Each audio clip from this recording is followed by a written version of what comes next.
Salut à tous, on se retrouve pour l'épisode 2273 du Zap Image. On commence aujourd'hui en ce mercredi 19 avril avec des anniversaires. Et tout d'abord, c'est le légendaire Rivaldo. Il fête aujourd'hui ses 51 ans, ce joueur qui a quasiment tout remporté dans sa carrière, dont un ballon d'or. Un bon anniversaire à lui. Il y a également Gabriel Heinze, ancien joueur de l'Argentine, ancien joueur par exemple de l'OM. Il fête aujourd'hui ses 45 ans.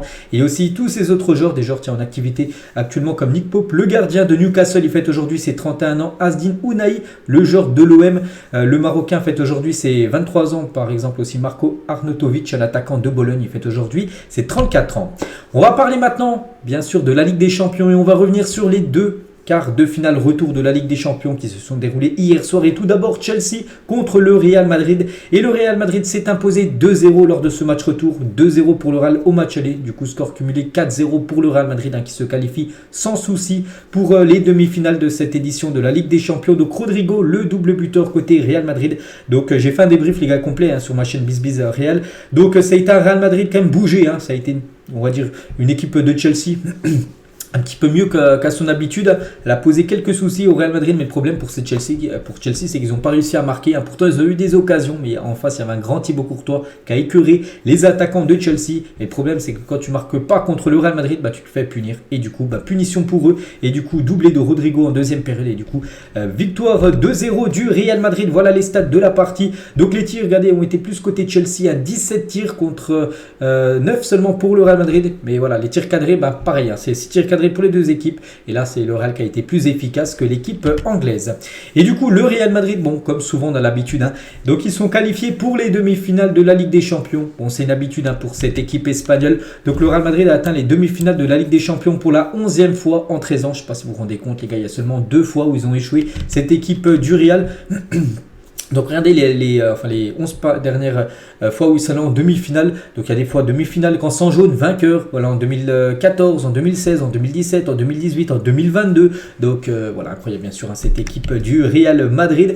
Et ça aussi vraiment pour montrer que c'est leur compétition, cette Ligue des Champions, que c'est tout simplement le plus grand club au monde, le Real Madrid les gars. Donc plus de participation en demi-finale de la Ligue des Champions, 32 pour le Real Madrid. Après, ceux qui les suivent, c'est le Bayern Munich, 20 participations. Il y a quand même 12 participations de plus pour le Real que l'équipe du Bayern. En deuxième position, le Barça, 16 participations, Milan AC 13, la Juve 12 et Manchester United 12. Donc voilà, bien sûr, ils écrasent tout sur leur passage. Donc 32 participations en demi-finale de Ligue des Champions pour 14 victoires finales. Ça fait quasiment, à chaque fois qu'ils atteignent les demi, une fois sur deux, en gros, ils gagnent le titre à la fin. Et officiel, les gars, donc le Real Madrid est dans le dernier carré de la Ligue des Champions, quand même pour la 3e année d'affilée. J'ai dit là, 11 fois sur les 13 dernières années. Et là, sur les 3 dernières années, à chaque fois le dernier carré pour cette équipe du Real. Et Ancelotti l'a dit, très satisfait, c'était très difficile, mais on a bien géré la défense, on était solide. En deuxième mi-temps, on était meilleur en attaque, on est content. Et je voudrais saluer mon ami Didier, en parlant de Didier Deschamps, Didier Drogba, désolé, parce que Drogba est présent sur le plateau de Canal Plus Foot hier, et c'est pour ça qu'il a mis un petit message par rapport à Drogba. Donc voilà, le message d'Ancelotti dit qu'il est très content, très satisfait bien sûr de la qualification de son équipe. Le meilleur joueur les gars hier, donc d'après l'UEFA, parce que c'est lui qui a reçu le trophée tout simplement. Donc c'est Fede Valverde qui a reçu le prix MOTM du meilleur joueur de la partie, même si je pense d'autres joueurs méritaient, peut-être pourquoi pas Rodrigo les gars. Rodrigo il marque quand même le doublé, il marque les 2 buts, et pour moi c'est lui je pense qu'il aurait mérité bien sûr d'avoir ce trophée du meilleur joueur. Mais bon, officiellement c'est Fede Valverde, mais Rodrigo on va parler de lui les gars. Donc double buteur hier, c'est lui qui inscrit les 2 buts, et là c'est par exemple par rapport à son deuxième but, où regardez il attend Kepa Arrizabalaga avant de tirer, donc il attend au dernier moment, puis au dernier moment il tire et ça fait but. Donc c'est un peu pour le chambrer, pour narguer on va dire le gardien espagnol. Et Rodrigo qui célèbre comme Cristiano Ronaldo. N'oubliez pas que Rodrigo, son idole total, c'est Cristiano Ronaldo, et il a célébré comme CR7 hier.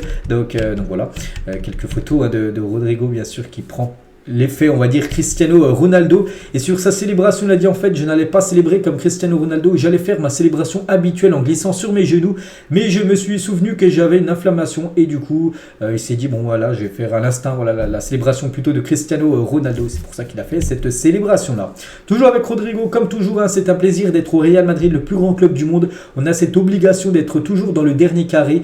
Depuis le début que je suis ici, on est toujours allé très loin, et on va continuer comme ça, d'aller le plus loin impossible. Et pour eux, bien sûr, pour le Real Madrid, l'objectif, c'est de remporter la 15e Ligue des Champions de l'histoire du club. Et Rodrigo, les gars, avec son doublé, donc il dépasse un certain Zidane. Il est à 13 buts en Ligue des Champions avant le match. Donc il a marqué 2 buts, donc il est revenu à 14 après son premier but ex aequo avec Zidane, puis du coup doublé, du coup 15 buts. Il a marqué plus de buts que Zinedine Zidane dans sa carrière. Rodrigo, alors qu'il est jeune, il a seulement 22 ans. Donc on pense qu'il va jouer encore peut-être encore 15 ans, peut-être en Ligue des Champions, qui va marquer encore pas mal de buts. Donc voilà, déjà, il fait déjà mieux en termes de buts inscrits, Rodrigo, que Zinedine Zidane. Et Rodrigo, les gars, pour son match aujourd'hui, donc une note, le match hier, bien sûr, une note de 8 sur 10, donc très bon match, bien sûr, de sa part. Donc regardez Benzema, bon, ça a été un Benzema compliqué, un Benzema un petit peu fantomatique, une note de 3, un mauvais match. Il est passé à côté de son match, mais bon, je pense que le plus important pour lui, c'est la qualification, bien sûr, de son équipe pour les demi-finales. Mais Benzema, peut-être, il n'a pas été super bon, même pas, il était bon tout court, mais voilà, c'est un nouveau match pour lui en Ligue des Champions et c'est le 150e match de Karim Benzema en Ligue des Champions qu'il a joué hier, et on peut voir qu'il rentre dans ce cercle fermé de 5 joueurs avoir disputé au moins 150 matchs en Ligue des Champions. Donc Benzema 150, Xavi 151, donc si Benzema joue les deux demi-finales, il dépassera, Xavi sera seul à la 4e position, il y a Messi aussi 163, Casillas 177 et le recordman c'est toujours Cristiano Ronaldo, 183 matchs pour CR7 en Ligue des Champions. Et toujours avec Benzema, donc 11e demi-finale de Ligue des Champions quand même de sa carrière. C'est incroyable bien sûr pour Benzema, comme j'ai dit là sur les 13 dernières saisons, 11 fois. Donc lui il a toujours été là bien sûr, vu que c'est l'un des joueurs les plus vieux actuellement, le plus ancien on va dire du côté de l'effectif madrilène. On va parler d'un autre Français, c'est Camavinga. Donc Camavinga comme d'habitude un énorme match de sa part, pourtant il a joué encore un poste qui dépanne, mais bon, c'est pas son poste préféré, défenseur gauche. Et on est encore sur une masterclass de Camavinga ce soir et en arrière gauche. Donc voilà, comme d'habitude, il répond présent, peu importe où tu le mets sur le terrain. Et la réponse d'Eduardo Camavinga quand on lui demande s'il commence à aimer ce poste d'arrière gauche, vu qu'il joue de plus en plus, il a été interviewé par Canal+ à la fin du match. Donc le journaliste lui dit, il vous plaît maintenant ce poste d'arrière gauche? Camavinga il a dit non, toujours pas. Comme ça c'est clair bien sûr. Il dépanne, voilà, Ancelotti le fait jouer défenseur gauche, mais lui bien sûr préfère jouer au milieu de terrain. Il a également dit à Camavinga, on est content d'avoir gagné, le plus important c'est de gagner, on ne doute pas de nous-mêmes, et Tchouaméni qui était avec lui bien sûr lors de l'interview en fin de match. Notre ADN c'est toujours de continuer à tout donner, on a un super état d'esprit, Camavinga il est fort partout, c'est vrai qu'il ne faut pas se mentir les gars, mais quand même Aurélien Tchouaméni a perdu sa place de titulaire du côté du Real. Regardez hier c'était un gros match, donc il a commencé sur le banc, il rentre en cours de jeu, c'est bien maintenant Camavinga qui est plutôt titulaire à la place d'Aurélien Tchouaméni. On va parler de Vini Junior les gars, donc Vini Junior qui avait été auteur de 2 passes décisives lors du match aller, lors de la victoire 2-0. Donc hier une passe D, donc décisive, sur 3 passes D sur les 2 derniers matchs. Donc Vini est impliqué sur 21 buts lors de ses 21 derniers matchs de Ligue des Champions. Incroyable, 10 buts et 11 passes décisives pour Vini Junior. On va parler aussi de ce joueur les gars, il est tellement important pour le Real Madrid, c'est Thibaut Courtois, le gardien. Et quel match de Thibaut Courtois qui a écœuré les attaquants, les défenseurs, parce que là c'est écœuré là, on peut voir en train de tirer, là c'était juste avant la mi-temps, il y avait 0-0 par exemple, là Chelsea marque ce but, ça fait 1-0 à la mi-temps, ça peut être une deuxième mi-temps totalement différente, mais voilà, Thibaut Courtois a veillé au grain on peut dire pour stopper cette frappe et du coup conserver ce 0-0 à la mi-temps. Puis après voilà, ils ont réussi à mettre 2 buts en deuxième période. Donc quel joueur Thibaut Courtois, et Courtois a embrassé le logo du Real Madrid devant les supporters de Chelsea. N'oubliez pas qu'il jouait à Chelsea à l'époque, c'est pour ça qu'il a été beaucoup sifflé, beaucoup chambré les gars. Regardez, ce supporter n'a pas voulu rendre le ballon à Thibaut Courtois, il fait style de lui rendre, puis juste au dernier moment il l'envoie derrière le ballon. Bon voilà, une petite photo du match et donc voilà, on va parler de ça, du seul point négatif on va dire côté Real Madrid, c'est Eder Militao qui a fait son match, mais le problème vient découper d'un carton jaune sur la pelouse de Chelsea et sera suspendu pour la demi-finale. Voilà, s'il prenait un jaune, il était suspendu, il était sous la menace et il a pris un jaune hier, donc il ne sera pas là pour la demi-finale. Allez, c'est sûr, il sera de retour pour la demi-finale retour. Eder Militao. On va parler cette fois-ci côté Chelsea, parce qu'on en a parlé que côté Real, mais Chelsea, voilà, c'est une nouvelle défaite pour eux et 4 défaites en 4 matchs pour le retour de Lampard à Chelsea, une série noire de défaites qui remonte à 1993 pour la dernière fois pour les Blues, quand Chelsea a enchaîné 4 défaites d'affilée. Donc c'était en 93, il y a 30 ans. Jamais depuis 30 ans ils avaient enchaîné 4 défaites d'affilée. Voilà, c'est ce qu'ils sont en train de faire. Regardez même les 7 derniers matchs, il y a quand même il y a même 5 défaites et 2 matchs nuls, aucune victoire. La fin de saison va être très très longue pour cette équipe qui est classée quand même 11e de Première Ligue. C'est une catastrophe cette équipe de Chelsea. Donc Franck Lampard en 2023, que ce soit avec Chelsea ou son ancien club, donc 8 matchs, 8 défaites. même avec son ancien club. Hein. Donc là, seulement 4 avec Chelsea, puis 4 avec son ancien club. Donc 4 buts inscrits, 18 buts concédés. Donc Lampard n'a remporté qu'un match sur ses 17 dernières rencontres en tant que coach. Hein. C'est vrai que pour l'instant, son début de carrière en tant qu'entraîneur, mais il a des très très mauvaises stats hein, quand même, Franck Lampard. Thiago Silva, donc il a dit, hein, je pense que là-bas c'était compliqué. Ici, on a bien joué, on a raté quelques occasions. Si tu marques pas contre le Real Madrid, c'est comme ça, c'est le haut niveau. Je ne sais pas, ça fait combien de matchs qu'on marque pas. Hein. Je comprends pas, la frustration est là. Voilà ce qu'a pu dire Thiago Silva par rapport à cet échec, hein, cette défaite. Hein. Et toujours avec lui, peut-être que c'est mon dernier match de Ligue des Champions et ça fait mal de finir comme ça. Parce que la saison prochaine, bien sûr, Chelsea ne jouera pas la Ligue des Champions, hein, vu qu'ils sont tellement loin au classement, ils ne finiront pas dans le top 4. Donc voilà, pour Thiago Silva, c'était peut-être son dernier match de sa carrière en Ligue des Champions, cette rencontre hier. On va parler d'N'Golo Kanté, qui a fait, je trouve, son match, hein, mais c'est vrai qu'il a loupé une grosse occasion au tout début de match, hein, c'était peut-être aux alentours de la 10e minute de jeu. Regardez, il est tout seul. Bon, après, le ballon rebondit, hein, il n'est pas au sol, hein, c'est un peu compliqué à la prendre, mais bon, il fait reprise du pied gauche, il est droitier, puis ça passe peut-être à 1 mètre des buts de Thibaut Courtois, dommage, hein, parce que là, il y avait l'occasion pour Chelsea d'ouvrir le score très rapidement dans cette rencontre. Courtois devant Cucurella, les gars. Donc Cucurella, j'ai dit tout à l'heure avec la frappe qu'il a tirée détournée par Thibaut Courtois. Regardez ce supporter de Chelsea après le tir manqué de Marc Cucurella. Il se demande comment il a fait pour pas marquer. Bon, après, c'est surtout qu'en face, il y avait bien sûr un énorme gardien. Il faut tout reconstruire déjà. Chelsea, peut-être hein, éliminé de la Cup, éliminé de la Carabao Cup, éliminé de la Ligue des Champions, 11e de Première Ligue. Hein, c'est une saison catastrophique et surtout quand on voit les fonds. Voilà, Todd Boehly, tout ce qu'il a mis dans l'équipe, hein, avec des recrues à plus de 100 millions d'euros, des Enzo Fernandez, des Mudryk, des Félix, tout ça, puis voir voilà, qu'ils échouent. Et 11e de Première Ligue, c'est ça surtout. Ok, au pire, tu peux te faire sortir par le Real Madrid en Ligue des Champions en quart. Ça, c'est, là, il n'y a rien de regrettable, mais voilà, 11e de Première Ligue, et ça fait vraiment tâche, on peut dire, hein, pour cette saison. Du côté de Chelsea, hein, il faudra attendre au moins la saison 2024-2025 hein, pour revoir Chelsea en Ligue des Champions, parce que la saison prochaine, ils ne seront pas qualifiés. Au mieux pour eux, hein, s'il faut une belle saison de la saison prochaine, ça sera dans 2 ans qu'on les reverra en Champions League. On va parler de l'autre match, je ne l'ai pas vu hein, ce match, hein, j'ai plutôt regardé Real Chelsea. C'est entre Naples et l'équipe de l'AC Milan. Score final 1 partout entre ces deux équipes. Donc Giroud buteur, Osimhen buteur. Il y a eu des pénaltys loupés, enfin pénaltys surtout arrêtés par les gardiens. Kvaratskhelia, son pénalty a été arrêté. Giroud, son pénalty a été arrêté. Et du coup ça fait les affaires de l'AC Milan parce que l'AC Milan avait gagné le match aller. Du coup l'AC Milan se qualifie, on peut voir les stats.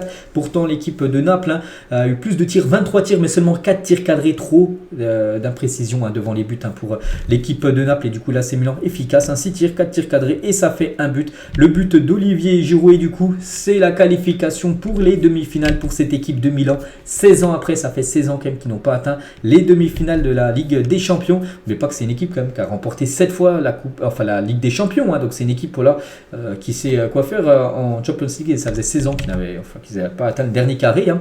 Donc l'AC Milan se qualifie pour les demi-finales pour la première fois depuis 2006-2007. On est comme en 2023 pour montrer voilà, que ça datait, hein, 16 ans. Donc cette édition-là, la dernière fois qu'ils avaient atteint les demi, c'est simple, ils avaient remporté la Ligue des Champions. Donc on verra si cette année ça sera la même hein, pour cette équipe de Milan.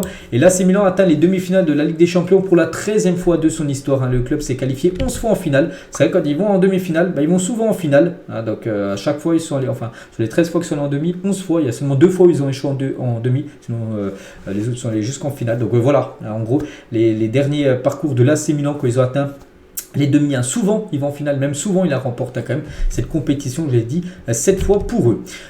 Grand comme Milan, voilà la une du journal L'équipe aujourd'hui. Giroud, éternel buteur, et Mike Maignan qui a détourné un penalty des Napolitains permettent à l'AC Milan de se qualifier pour sa première finale hein, depuis, j'ai dit, 2007, énorme match bien sûr des deux Français. Le vestiaire milanais après la qualif en demi-finale de Ligue des Champions, bien sûr il y avait beaucoup de joie là, on peut voir Ismaël Bennacer, Brahim Diaz, Rafael Leao, Théo Hernandez et Olivier Giroud hein, donc là aussi une photo de toute l'équipe de Milan bien sûr dans le vestiaire de Naples hein, enfin du stade hein, bien sûr, le stade Armando Maradona du côté de Naples hein. On va parler du meilleur joueur de la partie, c'est Rafael Leao. Quel match de Rafael Leao. J'ai vu l'action du but hein, de Giroud, en gros c'est lui qui fait tout les gars, donc déjà il reçoit ce prix d'homme du match. Donc regardez, je sais pas si vous avez le but hein. J'ai pas vu le match mais j'ai vu bien sûr le but de Giroud, mais c'est voilà, c'est Rafael Leao qui a tout fait les gars. Là c'est où il récupère le ballon et voilà, il va tout seul les gars, il avance, les joueurs de Naples essaient de le presser mais il va trop vite et du coup il vient jusque là dans la surface et il la met à Giroud qui est seul au point de pénalty et ça fait but juste après. Donc il a été flashé comme à plus de 35 km/h sur cette course-là. Hein, c'est énorme, hein. C'est pour ça que les joueurs de Naples n'arrivaient pas à l'arrêter. Il était tout simplement inarrêtable, hein, le joueur portugais. Et lui, il a une spécialité, hein, je vous montre souvent les gars, c'est quand il marque des buts, quand il fait des choses bien, on va dire, voilà, quand il dribble pas mal de joueurs. Mais il a toujours le sourire, regardez, Ndombele, lui qui est en souffrance, mais voilà, lui, Rafael Leao, pas de souci, sourire pour lui. Hein. Donc incroyable. Et puis là, c'est au moment de sa passe D, tout simplement, pour le but juste après. D'Olivier Giroud, on peut voir la célébration des deux. Hein, Giroud, une célébration qui nettoie son crampon, on va dire. Hein.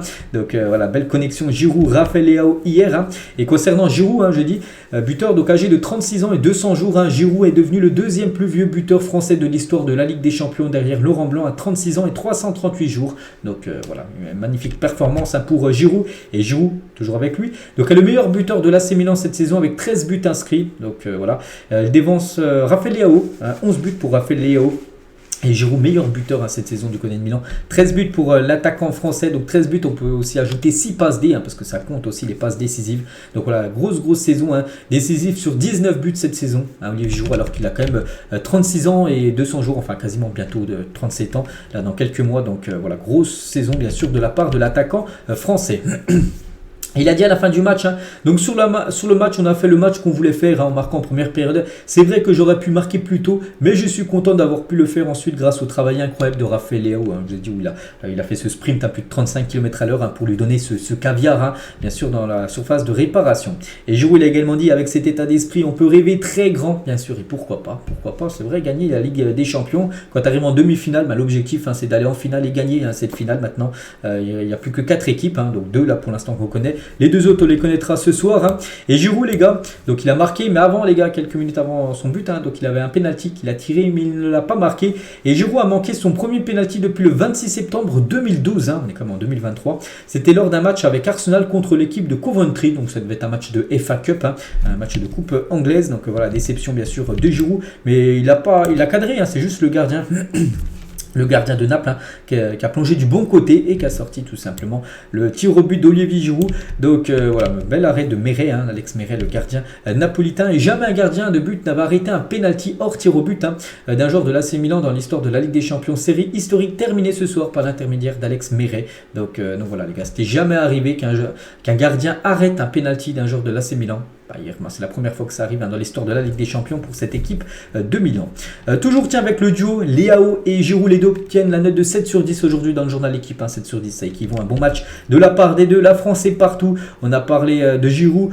Théo Hernandez aussi, il a fait son match. Mike Maignan aussi, hein, tiens, regardez quelques photos. Tiens, Théo Hernandez à la fin du match avec Rafael Leao. Théo Hernandez avec Olivier Giroud, bien sûr, hein, les Français étaient contents. Et on va parler aussi, bien sûr, de Magic Mike Maignan. Mike Maignan qui a fait un énorme match, les gars, avec ce penalty aussi stoppé à la 81e minute de jeu. Kvaratskhelia au penalty et c'est Mike Maignan qui la sort. Souvenez-vous déjà le penalty qu'il avait sorti. Dernier coup contre l'Irlande et ça a été la même chose hier, cette fois-ci avec son club, hein, parce que là, par exemple, Naples revient un partout. Donc Paco Osimhen a marqué après, donc ça aurait fait 2-1 et du coup ça aurait fait score parfait et du coup ça aurait fait, on peut dire, prolongation. On ne sait pas ce qui serait passé, mais Mike Maignan était là.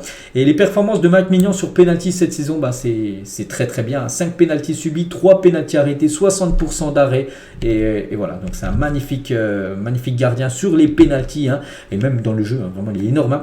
Et Mike Maignan dans toute sa carrière, il a 45 penalties arrêtés, il en a arrêté 14, 31%, c'est pas mal quand même. Hein. Voilà, c'est plutôt bien quand même. Ça fait en gros sur 3 penalties qu'il a arrêté, il en arrête un sur les 3. Donc voilà, c'est quand même pas mal. Hein. Surtout nous, on est contents parce que les Français, puis voilà, on sait qu'en équipe de France, on a un gros souci avant avec les anciens gardiens qui n'arrivaient pas à arrêter les pénaux. Et avec Mike Maignan qu'on arrête pas mal, qui a un gros pourcentage d'arrêt. Donc voilà, ça c'est une bonne nouvelle pour les Bleus pour le futur. Et Lionel Charbonnier, les gars, c'est un ancien gardien de l'équipe de France. Sur Mike Maignan, il a dit qu'il confirme son talent au très haut niveau. Il rentre dans le cerveau des attaquants. Il est en train de se construire une autre carrière internationale et mondiale. Hein. Mike Maignan, donc voilà, qui continue comme ça. Il est tout simplement exceptionnel. Ismaël Bennacer sur son compte Twitter. C'est Milan, c'est notre histoire. Demi-finale, nous voilà. Grosse partie, hein, de Ismaël Bennacer qui avait été buteur lors du match aller. Hier, bon, il n'a pas marqué, mais il a fait une belle partie, bien sûr, au milieu de terrain. On va parler de côté Naples. Hein. Donc, quel parcours en Ligue des Champions pour le Napoli. Napoli, c'est vrai qu'ils ont atteint, c'était leur première fois de leur histoire qu'ils atteignaient les quarts de finale. Je pense qu'il y avait la place pour eux, parce que moi quand j'ai vu le tableau final, vu comment ils jouaient tout ça, avant en Serie A, tout ça, je pensais qu'ils pouvaient aller jusqu'en finale, parce qu'ils étaient quand même dans la bonne partie du tableau, on va dire. Mais bon, voilà, l'AC Milan les a énormément gênés, on va dire, lors des derniers matchs. Là, même en Serie A, ils ont pris un 4-0, n'oubliez pas, Naples, il y a quelques semaines. Et le Napoli était sur une série de 4 matchs consécutifs avec au moins 3 buts inscrits à domicile en Ligue des Champions. Ils avaient joué tous leurs matchs à domicile cette saison avec au moins 3 buts à chaque fois inscrits. Là, ils en ont marqué seulement 1-1. Puis du coup, ça fait élimination pour eux. Et on peut voir que Kvaratskhelia, bien sûr, déçu après son penalty. C'est pas qu'il a pas cadré, c'est que voilà, Mike Maignan l'a arrêté. Kvaratskhelia, bien sûr, était énormément déçu. Il a mis un message juste à la fin du match sur ses réseaux sociaux. Difficile de vous voir avec vos yeux pleins de larmes par rapport aux supporters napolitains, réalisant que je ne pourrais pas vous apporter le bonheur. Je suis profondément désolé et reconnaissant pour votre soutien. Je vous aime, je vous promets qu'on reviendra plus fort. Le rêve continue. Voilà ce qu'il a pu mettre. Et regardez Rafael Leao, qui était le joueur en face de Milan. Il a mis crack, bien sûr. Il a réagi, Rafael Leao, par rapport au message de Kvaratskhelia. Mais bon, pas de souci pour Kvaratskhelia, les gars. Il a fait bien sûr une magnifique saison. Même si la Ligue des Champions, c'est pas pour cette année. Voilà, ils vont gagner la Serie A. Et ça, bien sûr, sera un magnifique trophée pour cette équipe, où ça fait plus de 30 ans qu'ils attendent de remporter le championnat italien. Du coup, les deux résultats hier, donc Naples-Milan 1-1, qualification de l'AC Milan. Chelsea-Real, victoire du Real Madrid 2-0. Du coup, le Real et l'AC Milan, les deux premiers demi-finalistes de la Ligue des Champions. Ces deux équipes, en plus, c'est les deux équipes qui ont gagné le plus de Ligue des Champions. Donc voilà, elles représentent tellement bien la Ligue des Champions. Voilà, c'est ces deux clubs historiques de cette compétition. Et nos Français, les gars, il y en a pas mal qualifiés en demi-finale. Donc Hernandez, Giroud, Mike Maignan, Camavinga, Benzema, Mendy, Tchouaméni, Kalulu. Donc voilà, il y a déjà pas mal de Français qui seront en demi-finale de la Ligue des Champions, sans compter peut-être les autres ce soir. Côté Bayern, s'ils arrivent à se qualifier. Côté City, je ne sais même plus si il y a des Français du côté de Manchester City. Côté aussi les Inter et Benfica. Là, je ne crois pas qu'il y a beaucoup de Français, mais bon, voilà, il y a déjà pas mal de Français qui vont participer aux demi-finales. Et du coup, le tableau, n'oubliez pas que le Real Madrid, les gars, qui est déjà qualifié, donc ils connaissent potentiellement déjà leur adversaire, ça sera soit City, soit le Bayern, ça sera un des deux. Voilà. Donc ça peut être peut-être City, un Real City. N'oubliez pas que c'était déjà la demi-finale la saison dernière. Ça peut être de nouveau la demi-finale cette saison, parce que City a quand même un +3 par rapport au match de ce soir. Et l'AC Milan, peut-être contre l'Inter Milan, parce que l'Inter s'est imposé 2-0 match aller. Ce serait magnifique, vraiment un Real City, AC Milan, Inter Milan, un derby de Milan en demi-finale. Ce serait vraiment pour moi des demi-finales de rêve. On va parler maintenant des matchs ce soir. Je vous ai dit, les gars, c'est deux rencontres. On commence tout d'abord avec le match Manchester City Bayern Munich. Et hier, il y avait en conférence de presse Pep Guardiola et Gundogan avant ce match. Retour de City du côté du Bayern. N'oubliez pas que City s'est imposé 3-0 au match aller. Et Pep Guardiola, donc, il parle tout d'abord. Il dit c'est bien de pouvoir se mesurer au Bayern et de voyager à travers l'Europe pour affronter les meilleures équipes. Il y a un peu plus d'une dizaine d'années, nous les regardions à la télé. C'est bien d'être là désormais et de tenter de nous qualifier en demi-finale. C'est vrai que Manchester City, c'est devenu une grosse équipe. Là, il y a à peu près, on va dire, sous les 10 dernières années. Mais avant, les supporters de City regardaient toujours le Bayern. Parce qu'avant, c'était une petite équipe, quand ils n'ont pas été rachetés. Et depuis, ils sont rachetés. Maintenant, ils performent, on va dire, en Ligue des Champions. Donc, ils disent, ça fait plaisir d'être aussi loin en Ligue des Champions. Ce qu'a pu dire Pep. Il a également dit, c'est une occasion de montrer ce dont nous sommes capables face à l'une des meilleures équipes d'Europe et tenter d'imposer notre jeu. Nous donnerons le meilleur de nous-mêmes. Nous viendrons avec l'objectif de gagner le match. Voilà, ce soir, il ne vient pas conserver le 3-0 du match aller. Non, il vient du côté du Bayern pour gagner le match ce soir. Pep Guardiola avec son équipe de City. Et toujours avec Pep, Phil Foden ne s'est entraîné qu'une fois, mais nous avons décidé de l'emmener avec nous. Il sera sur le banc. Il ne jouera pas 90 minutes de jeu, mais c'est un joueur spécial qui n'a pas besoin de beaucoup de sessions d'entraînement pour être à son maximum. Parce que tiens, je vais vous montrer, il est un peu plus loin, que Phil Foden, les gars, était fait des retours hier à l'entraînement. Donc il a déjà convoqué les gars pour le match ce soir. Il s'est fait opérer de l'appendicite il y a quelques semaines, c'est pour ça qu'il a loupé quelques matchs, mais il pourrait peut-être jouer la fin de match ce soir. Donc voilà ce qu'a pu dire Pep. Gundogan aussi, j'ai dit, il était en conférence de presse, Gundogan avec Pep. Donc nous savons à travers les matchs que nous avons joués et ce que nous avons regardé que tout est encore possible. C'est une compétition spéciale. Il sait que même un +3 goal average, tout reste jouable. Bien sûr, ça peut aller très vite. Une remontada du Bayern. Attention, il le sait, Gundo. Il a également dit, le but, ça sera de ne pas leur permettre d'avoir des moments de domination et d'inscrire surtout le premier but. Sinon, ils se sentiront qu'ils ont encore un coup à jouer. Le meilleur moyen d'y arriver, c'est de jouer notre jeu. Il faudra essayer d'être efficace. Et toujours avec Gundogan, plus vous allez loin dans la compétition, plus vous avez envie de la gagner. J'étais proche avec Dortmund en 2013. Comme une grande partie de l'équipe il y a 2 ans, ce n'est pas notre heure. Mais cela a fait grandir l'envie de retourner en finale et de gagner. C'est avec lui. Il a atteint la finale en 2013, perdu contre le Bayern, qui pourra peut-être prendre sa revanche ce soir. Et il était aussi en finale avec City contre Chelsea il y a 2 ans. Malheureusement, lui aussi perdu. Donc là, cette fois-ci, il espère que ça soit la bonne pour Gundo. Thomas Tuchel, cette fois-ci, côté Bayern. On va revenir aussi sur quelques déclarations du coach allemand. Nous croyons en nous et nous croyons que nous gagnerons mi-temps après mi-temps. Donc si nous gagnons les 2 moitiés, donc les 2 mi-temps, tout peut arriver. Si ce petit peu de chance vient avec le fait que nous n'avons pas eu le match aller, il s'agit de trouver la foi ensuite. Voilà, nous verrons ce qui va se passer. Nous avons besoin de l'élan et du moment de notre côté dans les petits moments. Sans cela, cela ne fonctionnera pas. Le mélange doit être juste. Nous réalisons quel genre de tâche nous attend, que c'est extrêmement difficile. Parce que n'oubliez pas, il faut quand même remonter 3 buts pour cette équipe du Bayern Munich. Mais c'est jouable. C'est entre nos mains. Nous devons tout donner. Nous ne sommes pas seuls. Nous avons une bonne équipe et surtout les spectateurs. Cette fois-ci, c'est à domicile pour le Bayern. On sait que le Bayern à domicile, c'est une équipe très très costaud. On va voir. Nous devons procéder étape par étape. Le défi est difficile. Nous allons essayer jusqu'à la fin, voilà, de faire tout simplement une remontada, parce que pour moi à 3-0 les gars, revenir d'un 3-0 c'est tout simplement une remontada. Il parle aussi de Choupo-Moting qui avait loupé le match aller et peut-être ce soir pour être là. Il a dit nous devons attendre et voir comment le genou réagit de Choupo-Moting. Si les choses se passent bien, alors il est candidat pour le 11 de départ. Il nous donne une physicalité aux normes. City a dominé la première ligue aux normes pendant des années. Choupo nous offre voilà, notre profil d'attaquant, on peut dire bien sûr, parce qu'au match aller c'était Thomas Müller. Donc on verra si bien sûr ça peut être lui bien sûr le titulaire ce soir en attaque. Pavard est également en conférence de presse hier. Nous sommes prêts pour le match. Nous savons que le match aller n'a pas été bon. Maintenant, nous avons nos fans derrière nous et nous ferons tout notre possible pour faire une remontada. Nous avons vu par le passé qu'un tel retour est possible. Nous sommes bien préparés. L'adversaire n'est pas facile. Mais avec nos fans derrière, enfin voilà, c'est possible. En gros, nous allons tout donner et nous voulons tenter notre chance, voilà, de faire ce comeback, on peut dire. Et Thomas Müller, il a dit nous avons encore une chance contre City. Nous devons prendre un bon départ et mener 1-0 à la mi-temps. Voilà, il se fixe déjà 1-0 à la mi-temps. Nous n'avons pas besoin de mener 3-0 après 10 minutes, mais nous devons marquer et continuer à pousser. Voilà, l'objectif c'est déjà de mener, on va dire, à la mi-temps pour l'équipe du Bayern. Après, tout peut arriver. Si nous marquons le deuxième but à la 80e, nous avons encore 15 minutes de jeu. Je crois que c'est possible. C'est vrai que c'est possible. On verra maintenant si bien sûr le Bayern va réussir à faire parce qu'il est quasiment très compliqué à remonter un score de 3 buts. Et Erling Haaland, donc il faudra surveiller bien sûr du côté du Bayern ce soir, l'attaquant de Manchester City. Et tiens, Phil Foden, je vous l'ai montré tout à l'heure les gars, qu'il était de retour à l'entraînement seulement hier et il est bien dans le groupe, Phil Foden. Donc ça fait plaisir de le revoir, on va dire, sur les pelouses en Europe. Et du coup, les compos probables les gars de ce Bayern à Manchester City. Donc côté City, donc Haaland bien sûr sera titulaire, Jack Grealish, Gundogan, Kevin De Bruyne et Kyle Walker peut-être ailier droit. Bon voilà, il peut prendre ses un piston on va dire. Bernardo Silva, Rodri et Nathan Ake, Ruben Dias, John Stone et Ederson. Voilà, donc ça peut ressembler à ça grosso modo. Le 11 de City, le 11 côté Bayern Munich. Donc Pavard, Mathis de Ligt, Upamecano. On se souvient de son match désastreux match aller. Il va devoir se racheter pour ce match retour. Davids, Goretzka, Kimmich, Sané, Musiala, Coman et Thomas Müller ou bien sûr je dis Choupo-Moting si son genou va bien. Je pense qu'il sera titulaire, Choupo-Moting à la place de Thomas Müller. Tout à l'heure j'ai fait une petite faute, c'était plutôt Serge Gnabry qui avait commencé titulaire au poste de numéro 9 lors du match aller.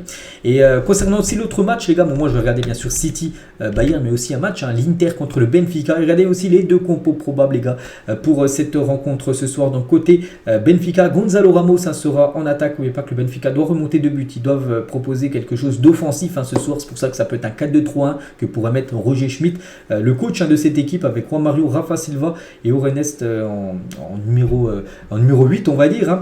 Donc voilà. Et côté Inter Milan, donc Martinez, Edin Dzeko, Di Marco, Çalhanoğlu, Mkhitaryan, Barella ou même Dumfries pourraient être dans le 11 de départ directement.